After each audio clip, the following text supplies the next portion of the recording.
All right, today on Connor's Music at Home, we're talking about sharps, flats, naturals, accidentals. Why are they called accidentals if we do them on purpose? Well, I'll find out that today on episode 8, Sharps, Flats, and Naturals.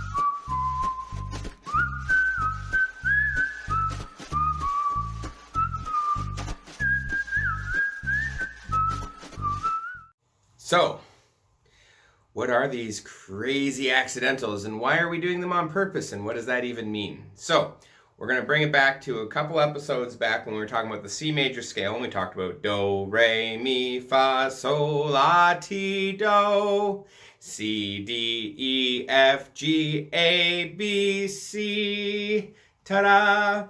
Now, if those were only the ever notes we would ever use to make music, if that was it, done, then we wouldn't need to have anything else in the world that we worried about. We would just use those letters and we'd be done.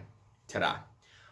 But unfortunately, or fortunately, music can be a lot more colorful. So a lot of the times in music, we have to find the notes that exist in between of those notes. We have to delve a little further. We have to sneak in and find the new note. So instead of creating more letters in the alphabet or rearranging it, the great classic music developers, and from what I see in reading and learning, I would say they're either like Greek philosophers, monks, and classical composers. Those are the three categories I see that kind of the people who really worried about how to do the math behind music. So when they did all this, they decided it would be easier to have these little modifier symbols in our music to be able to find those new notes. So those modifying symbols, they call them accidentals because they originally would occur occasionally in the music. Nowadays they occur a lot more frequently because we have all sorts of different types of music. So the ones that we see are sharps and flats. A sharp I would describe to the hip cool kids these days, they'd say it looks kind of like a hashtag. A hashtag, yo bud. You know, don't you see it? It's a hashtag. For myself, I always thought of it as looking at as a number sign or the pound key on the phone. Now I'm really showing my age. That's wonderful. So we'll stick to hashtag. It's cool. It's hip. Hip. Nobody talks this way anymore, but that's okay. So hashtags are sharp symbols. Then equally the flat symbol looks like a lowercase letter B that's a little bit slanted. I think that still stands. I don't think the hip cool kids, you might not handwrite in school, but at least kind of know what a letter B looks like. So that's good. We can work with that. So when you see that, sharp or flat, what a sharp tells you to do is to go one semitone, which is a very technical term, but for something very simple, one semitone up. So if you're on a piano, you now have to make sure you cover the black keys. It means from going adjacent to up, one adjacent key. So if you're on the C, you then have to go to the black key right beside it. If I'm on my banjo, which I love, I point at it. It's not on the screen right now, so you can't see it, but I am pointing on it. It's right over there. You guys know I always keep my banjo close at hand, never too far away from a banjo. I would be one fret higher up. That goes for guitar, ukulele, mandolin, bass, all of those. If we go one fret up, whoop, that's one semitone. That's going to sharpen our note. So if I was on a C, whoop, I'm now on a C sharp. If I go up one fret or one adjacent key. For the lovely land of flats are going to be going down one fret or down one adjacent key, lower in pitch.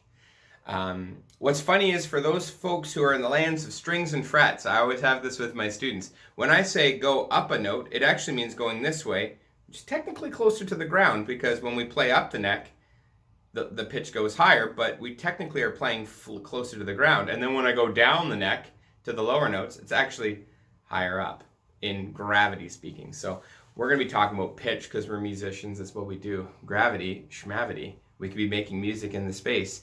Just ask Colonel Chris Hadfield from the International Space Station. What? That's cool. I'll probably provide a link to that in the to his ISS and his songs from space in the description in this video, just so that you guys have additional videos to watch that are really cool. Okay, where were we? Lastly, we have a natural. What's a natural? We just did sharps, we just did flats. What's a natural? A natural is then when you want to tell the music to no longer be sharp or no longer be flat. So if I write a C sharp like this, and then I would write beside it another C, it's still technically sharp. I have to then add a natural to bring it back down. So basically natural means revert to its original note. Ignore any accidentals ahead of it. So it's like the anti-accidental. It's the anti-accidental on purpose. That's confusing, but we're trying. We're learning. This is one of those weird topics. So let's break it down. Overview, review, simplify. When we see a sharp, we go one semitone up. When we see a flat, we go one semitone down. That's what that means for us, okay? There are ways we can learn more and more about how to use these. If we want to have the song permanently have those accidentals, we can write them at the front of the song called a key signature, which is super messy. We're not going to worry about until, later on, much later on. But in the meantime, sharps, flats, one up, one down. Naturals. Revert back to normal. All right, thanks. There's more on this webisode here with more great information. Good luck. May the force be with you.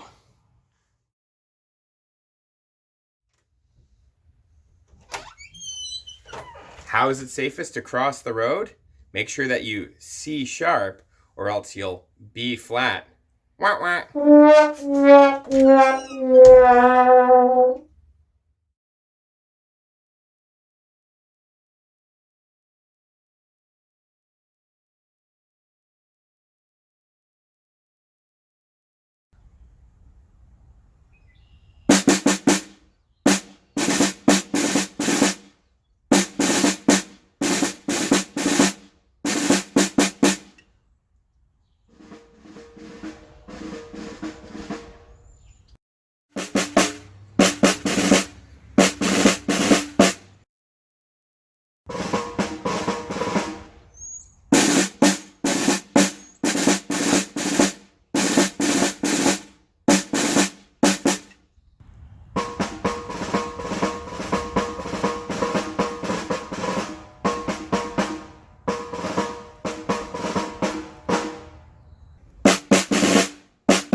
And now it's time for Name That Note, the game show where you name that note. It's pretty self-explanatory, actually. We're hoping you get that the title of the game show really is what we're... Okay, anyways. So for Name That Note, this week's contestants are eligible for a draw to win a prize.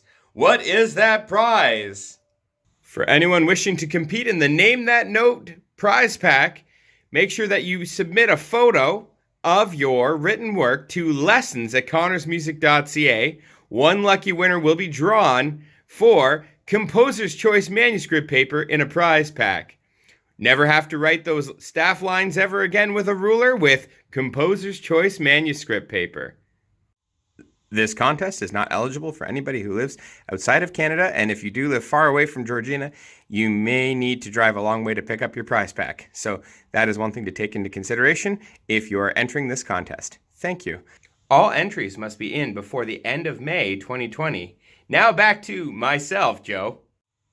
All right, let's begin playing Name That Note. Contestants at home, have yourself paper and a writing utensil handy. write the number and then the name of that note. You can submit all of your answers to lessons@connorsmusic.ca. All right, let's look at activity number 1. Name that note. That note is in a space. It has an accidental in front of it. What is the name of that note? All right, let's go on to activity number 2. Number 2, also a space, also an accidental. What is the name of that note? Activity number 3, we're now featuring a line. Be mindful of the line. What is the name of that note? Activity number 4. Ooh, look at number 4. Something cheeky about number 4. Look very carefully at that clef.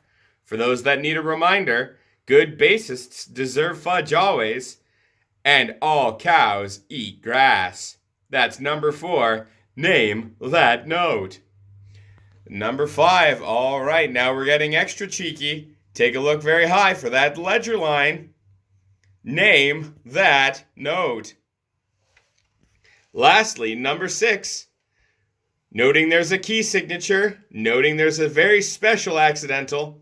What is the name of that note? All right, thanks to all the contestants who have played. Once again, you can submit your answers to lessons@connorsmusic.ca to be eligible for a draw for a great prize pack. That prize pack is here available for pickup. Thanks so much. I'm now going to go take a glass of water because my voice is getting tired from doing this voice for Name That Note. Yay!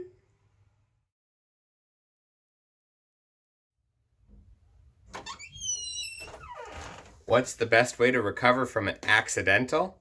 Be natural. Wah wah. Especially funny because I'm doing this from the bathroom. All right, so that's our accidentals on purpose. Because we're doing them on purpose, we want them there. They're necessary. If we get more comfortable with them, they become friendly. We get to know them. We can invite them over for our barbecue.